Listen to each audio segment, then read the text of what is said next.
The quantum sensors aboard the UHS Hyperion pulsed silently in the void of space. Captain Nadia Harrison stood at the observation deck, her weathered face reflected in the reinforced glass as she watched the distant stars. The alert had come 3 hours ago, movement at the edge of the Kuiper belt, exactly where humanity's ancient warning beacons had been placed.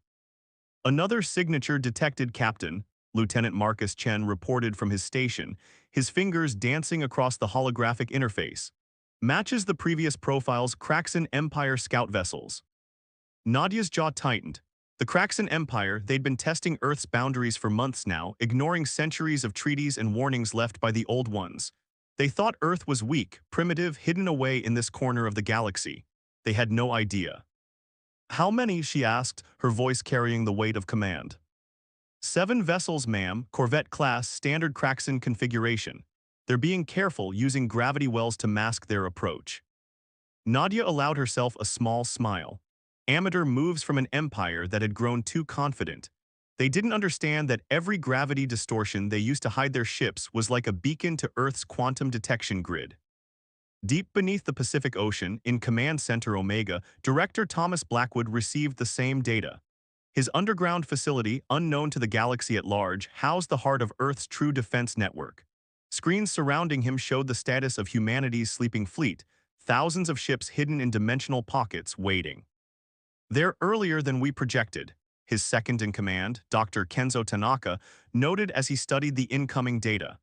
The probability matrices suggested we had another 3 months before they'd make this bold of a move. Thomas nodded, his dark eyes reflecting the blue glow of the holographic displays. The Kraxan have always been ambitious. Pride comes before the fall. He opened a secure channel to the Hyperion. Captain Harrison, initiate Protocol 7. Aboard the Hyperion, Nadia acknowledged the order. Protocol 7, the final warning. For centuries, humanity had prepared for this moment, building their strength in secret while letting the galaxy think they were nothing more than a primitive species that had barely reached their moon. Load the quantum beacon, Lieutenant Chen, she commanded. Let's remind them why Earth was marked as forbidden territory. The ship's quantum core hummed to life, channeling energy into the ancient warning system. Across the solar system, hidden transmitters activated, sending a message that would be impossible for the Kraxan ships to ignore. The message wasn't in words, it was pure information, downloaded directly into the Kraxan ships' computers, bypassing all encryption. It showed them glimpses of humanity's true capability.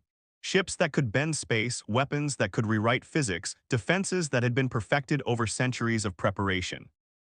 In the Kraxan scout ships, alarms blared as their systems were effortlessly penetrated. Captain Vexther, leader of the scouting fleet, watched in horror as classified files from his own headquarters appeared on his screens, proof that human intelligence had already deeply penetrated their empire. Impossible, he whispered, mandibles clicking in agitation. Their technology, it's beyond anything in our records. The message ended with a simple warning, broadcast in perfect Kraxan. You were told to stay away. This is your final warning. The next incursion will be considered an act of war. In Command Center Omega, Thomas watched the Kraxan ship's reactions through the quantum network. They're receiving the message. Question is, will they listen? Dr. Tanaka pulled up historical data on his display. The Kraxan Empire has never backed down from a show of force. Their cultural matrix demands they respond to any perceived challenge. Then they'll come, Nadia's voice came through the quantum link, and we'll be ready. She turned to her crew on the Hyperion's bridge. Begin awakening sequences. Notify all sleeper ships in the outer ring. If they want to see humanity's true face, we'll give them a demonstration they'll never forget. As if in response, deep in the asteroid belt, ancient shipyards began to stir. Quantum engines that had laid dormant for centuries hummed to life. In the Uit cloud, stealth platforms shifted, their weapon systems charging for the first time in generations. Humanity had spent centuries preparing, building, waiting. The Kraxan Empire was about to learn why the elder races had left Earth alone, why the ancient warnings had been posted at the edges of the solar system. The game of hide and seek was ending. The real war was about to begin. The Kraxan Empire's response came 3 days later, not with words but with fire. A massive fleet dropped out of hyperspace just beyond Mars' orbit, 50 ships strong, led by the dreadnought Empire's Fist. Supreme Commander Drakath stood on his command bridge, his scaled skin reflecting the red glow of battle stations. "Launch the first wave," he ordered, his voice carrying the weight of generations of military tradition. "Show these humans the price of defiance." Across the solar system, Captain Nadia Harrison watched the attack unfold through the Hyperion's quantum sensors.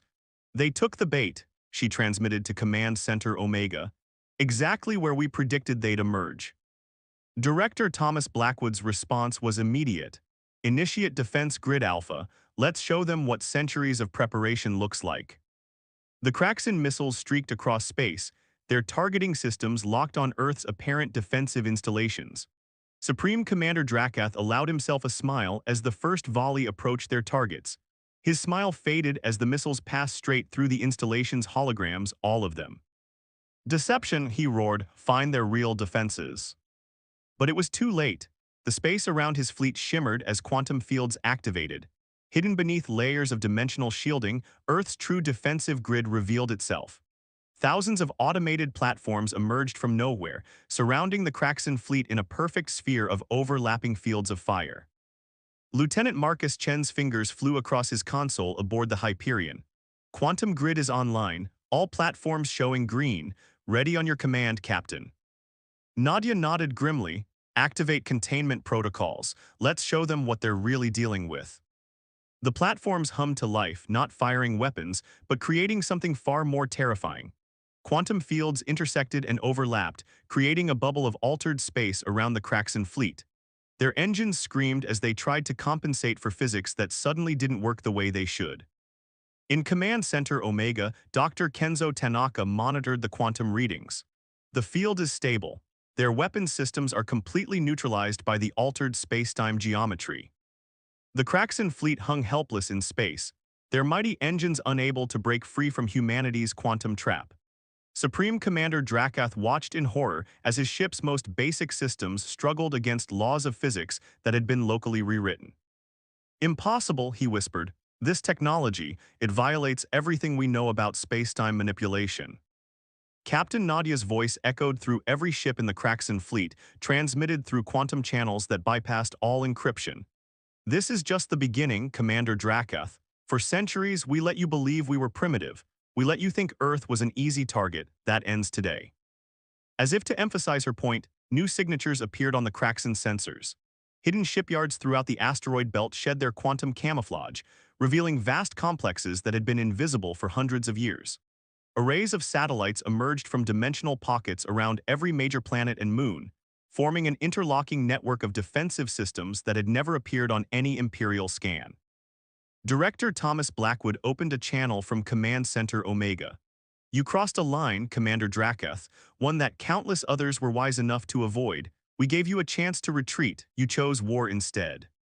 Dr. Tanaka's voice cut through the command channel. "Sir, we're detecting power spikes from their dreadnought. They're attempting to overload their cores." "Predictable," Nadia responded. "Activate quantum dampeners. Show them how deep our control really goes." Throughout the Kraxin fleet, ships went dark as humanity's quantum fields reached into their very power systems, neutralizing any attempt at resistance. Emergency lights flickered on as proud warships were reduced to floating hulks. Supreme Commander Drakath stood in the darkness of his command bridge, illuminated only by the emergency backup lights. "How long?" he asked quietly. "How long have you been preparing for this?" "Since before your empire existed," Thomas replied. "We knew someday someone would ignore the warnings, would think Earth was weak, would need to be shown the truth." The quantum fields shifted, creating a corridor of normal space leading away from the solar system. Nadia's voice carried a final warning. "You have 1 hour to retreat. Take this message back to your empire. Earth is not weak. Earth is not primitive. Earth has been waiting. The next incursion will not receive this mercy." In Command Center Omega, Thomas watched as the Kraxin fleet slowly regained power. "They'll be back," Dr. Tanaka noted. "Their cultural imperatives won't allow them to accept this defeat." "Of course they'll be back," Nadia responded through the quantum link. "That's exactly what we're counting on. Phase 2 is already beginning." As the Kraxin fleet limped away in retreat, new signals began broadcasting from quantum transmitters hidden throughout the galaxy. Humanity's hidden strength was about to reveal itself on a scale that would reshape the balance of power forever. Fleet Admiral Viktor Petrov stood in the cavernous chamber of Luna Base Alpha, watching as centuries of preparation came to fruition. Around him, massive holographic displays showed the activation of humanity's ghost fleet ships that had never appeared on any galactic registry, vessels that defied conventional physics. "Status report," he commanded, his voice echoing through the vast underground facility carved beneath the lunar surface. Colonel Yuki Tanaka, head of fleet operations, pulled up the latest data. Ghost fleet activation at 67% and climbing, all quantum cores responding within expected parameters. The Kraxan Empire won't know what hit them. In high orbit around Neptune, Captain Nadia Harrison's Hyperion maintained its vigilant watch. The quantum sensors had detected the Kraxan fleet regrouping at the edge of the Kuiper belt, exactly as predicted. "They've called for reinforcements," Lieutenant Marcus Chen reported. "Detecting multiple hyperspace signatures, looks like they're bringing in their heavy hitters." Nadia's lips curved into a slight smile. "Right on schedule, signal Admiral Petrov it's time for Phase 3. Deep within Command Center Omega, Director Thomas Blackwood and Dr. Kenzo Tanaka monitored the quantum network as it came fully online. Hidden relays across thousands of light-years activated, revealing the true scope of humanity's preparation. "Quantum entanglement network is stable," Dr. Tanaka announced. "All ghost ships are now linked. We have real-time command and control across the entire galaxy." The Ghost Fleet was humanity's masterpiece ships built in secret over centuries, each one equipped with technology that the Kraxan Empire couldn't even comprehend. They emerged from dimensional pockets throughout the solar system, their quantum drives humming with power that bent reality itself. Admiral Petrov's voice carried through the quantum network to every ship and station. "This is not a defensive action anymore. For too long, we've hidden our strength, letting the galaxy think we were trapped on our little blue world.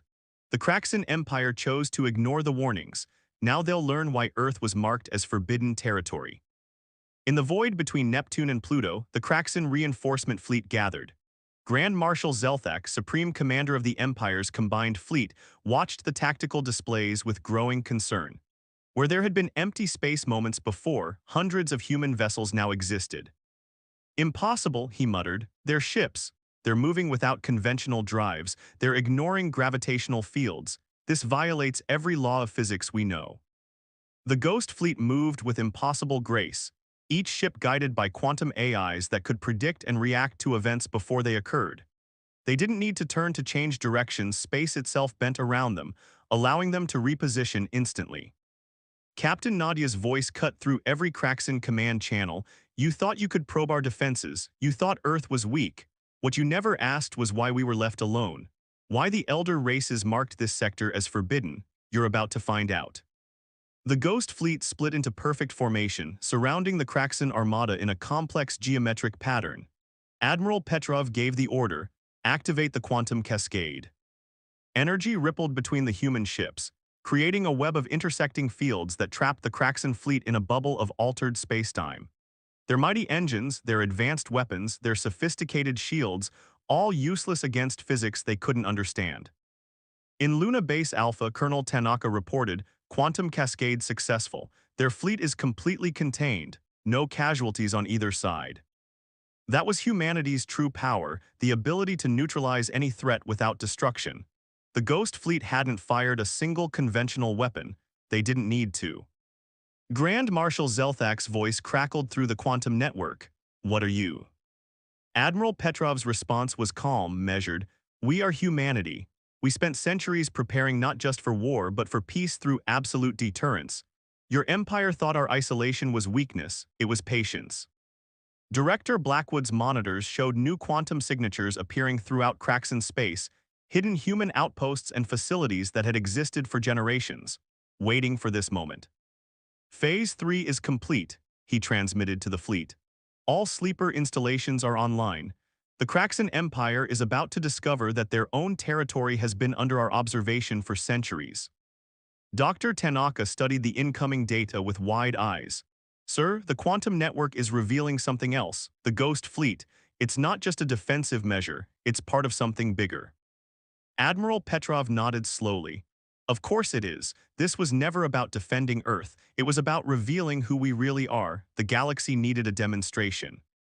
As if in response, new signals began broadcasting from quantum transmitters hidden in every major star system. The message was simple, clear, and backed by irrefutable proof of humanity's capabilities. Earth was not to be trifled with. The real revelation was just beginning. The galactic quantum network blazed with activity as humanity's hidden installations activated simultaneously across thousands of light years.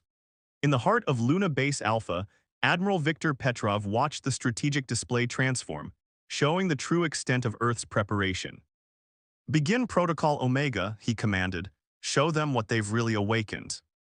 Throughout cracks in space, mysterious structures began to emerge from dimensional pockets that had concealed them for centuries. Not weapons platforms or battle stations, but something far more significant: quantum observation posts that had monitored and recorded every movement, every transmission, every secret of the Empire for generations. Captain Nadia Harrison's voice came through the quantum link from the Hyperion. "Sir, the Kraxan fleet is attempting to break formation. They're trying to warn their homeworld." "Let them," Admiral Petrov replied calmly. "It's time they understood the full scope of their mistake." In Command Center Omega, Director Thomas Blackwood and Dr. Kenzo Tanaka monitored the cascade of activating systems. The quantum network was revealing layers of human influence that went far deeper than mere military presence. "Sir," Dr. Tanaka's voice carried a note of awe, "the deep space probes are confirming it. Every major system in the Kraxan Empire has been under quantum observation since before they achieved faster-than-light travel.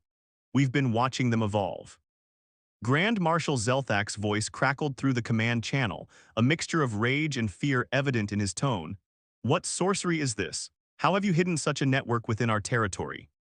The answer came not from Admiral Petrov or Captain Harrison, but from a new voice, one that made even the human commanders stand straighter. High Admiral Diana Chen, commander of Earth's Deep Space Division, had entered the quantum network. "We didn't hide in your territory, Marshal Zelthak." Her voice carried centuries of carefully guarded secrets.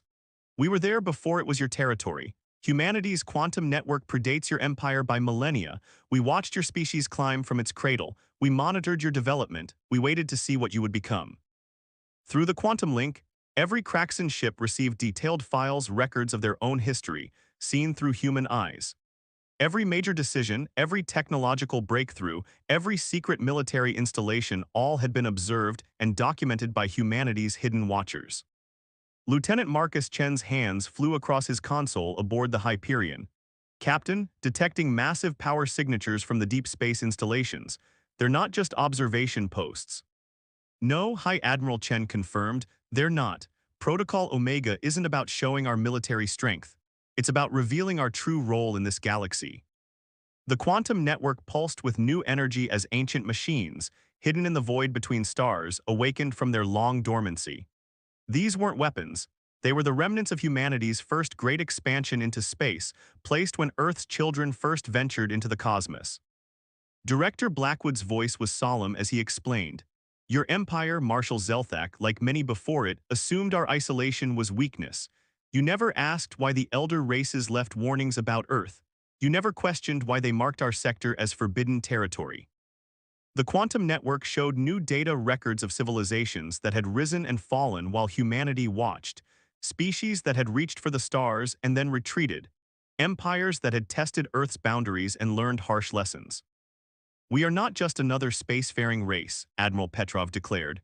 "We are the Watchers, the Guardians, the ones who remember. When the elder races departed this galaxy, they left us with a duty to observe, to record, and when necessary, to act."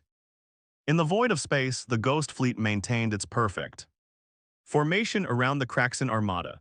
But now, even these advanced ships seemed small compared to what was awakening in deep space. The quantum network was revealing structures that defied comprehension, monitoring stations the size of small moons, hidden in dimensional pockets throughout the galaxy. High Admiral Chen's final message echoed through every ship, every station, every quantum relay. "You came to test Earth's strength, thinking us primitive, isolated, weak. Instead, you forced us to reveal what we truly are: the inheritors of the elder race's legacy, the keepers of galactic memory, the guardians of a peace you never knew existed." In Luna Base Alpha, Admiral Petrov watched as the quantum network displayed its final revelation, the true map of human influence throughout the galaxy. It wasn't just about military power or advanced technology. It was about presence, patience, and purpose. The game had changed. The galaxy would never be the same. The quantum network hummed with unprecedented activity as humanity's final protocols activated. In the depths of Luna Base Alpha, Admiral Viktor Petrov stood before the assembled holographic images of Earth's highest command, the Council of Guardians, meeting in full session for the first time in centuries. The Kraxan Empire has forced our hand, High Admiral Diana Chen addressed the council. Now we must decide, how much do we reveal, how far do we go? The answer came from humanity's deepest secret installation, the temporal observatory buried beneath the Pacific Ocean. Grand Observer Marcus Raman, keeper of humanity's oldest technologies, appeared in the quantum projection. "We show them everything," he declared. "The time for shadows has passed." Throughout the galaxy, reality itself seemed to shift as humanity's quantum network reached full power. Hidden installations older than most civilizations awakened, revealing technology that transcended conventional understanding of physics. Captain Nadia Harrison watched from the Hyperion's bridge as space itself rippled around them. "They're activating the timeways," she whispered, understanding the magnitude of what was about to happen. In Command Center Omega, Director Blackwood and Dr. Tanaka monitored the cascade of quantum signals. "The temporal matrices are stable," Dr. Tanaka reported. "We can proceed." Grand Marshal Zelthak and the Kraxan fleet watched in stunned silence as the space around them transformed. The Ghost Fleet's formation shifted, creating a perfect geometric pattern that seemed to pierce multiple dimensions simultaneously. "What you are about to witness," High Admiral Chen's voice echoed through every ship and station, "is the truth we have guarded for millennia. The reason Earth was chosen, the legacy we protect." The quantum network pulsed, and suddenly every ship in the Kraxan fleet found itself witnessing something impossible: images from Earth's past, present, and possible futures all simultaneously. They saw humanity's first steps into space, their discovery of quantum technology, and their appointment as guardians by the elder races. "We were chosen," Grand Observer Raman explained, "not for our strength but for our perspective. Our ability to see patterns across time, to understand the flow of history, to guide without controlling." In Luna Base Alpha, Admiral Petrov activated the final protocol. The quantum network expanded beyond anything the Kraxan Empire had imagined possible, revealing installations and observations posts that existed partially outside normal spacetime. "Your empire," he addressed Marshal Zelthak, "is one thread in a tapestry we have watched unfold for thousands of years. We are not just observers, we are the guardians of time itself." Through the quantum link, the Kraxan fleet received visions of their own civilization's multiple possible futures, paths of destruction, paths of enlightenment, paths of transformation. They saw how their current course would lead to their empire's collapse, not through war, but through the weight of their own aggression. Lieutenant Marcus Chen's voice cut through the silence. "Sir, detecting quantum fluctuations throughout their fleet. Their sensors are recording everything." "Good," High Admiral Chen responded. "Let them understand, let them remember." The Ghost Fleet's formation shifted again, creating a spacetime aperture that showed the Kraxan leaders their empire's true place in the galactic tapestry. One of many civilizations that had risen and fallen while humanity watched, learned, and remembered. "We could destroy your fleet," Grand Observer Raman's voice was gentle. "We could erase your empire from history, but that is not our purpose. We are not conquerors. We are guardians, teachers, rememberers." In that moment, the quantum network revealed its greatest secret: Earth's isolation had never been about weakness or fear. It was about perspective, about maintaining the distance needed to observe and understand the flow of time itself. Marshal Zelthak's voice trembled as he spoke. What would you have us do?" The answer came from all of Earth's leaders simultaneously, their voices merged through the quantum network. "Learn, grow, understand. Your empire stands at a crossroads. We have watched countless civilizations face this moment. Some choose destruction, others choose enlightenment." The Ghost Fleet began to fade, returning to their dimensional pockets. The quantum network pulsed one final time, implanting in every Kraxan database the true history of the galaxy, not as conquerors wrote it, but as humanity had witnessed it. "Return to your worlds," Admiral Petrov commanded. "Tell them what you have seen, remember this moment. And know that we are always watching, not as enemies but as guardians of something far greater than empire or conquest." As the Kraxan fleet retreated, carrying with them knowledge that would transform their civilization, humanity's leaders gathered in quantum space. The revelation was complete. Their true role was known. Earth had emerged from the shadows not as a warrior but as a teacher. Not as a conqueror but as a guardian. The galaxy would never be the same, and that was exactly as it should be. In the depths of Luna Base Alpha, Admiral Petrov watched the quantum network return to its quiet vigilance. And now, he said softly, we watch, we wait, and we remember, as we have always done, as we will always do.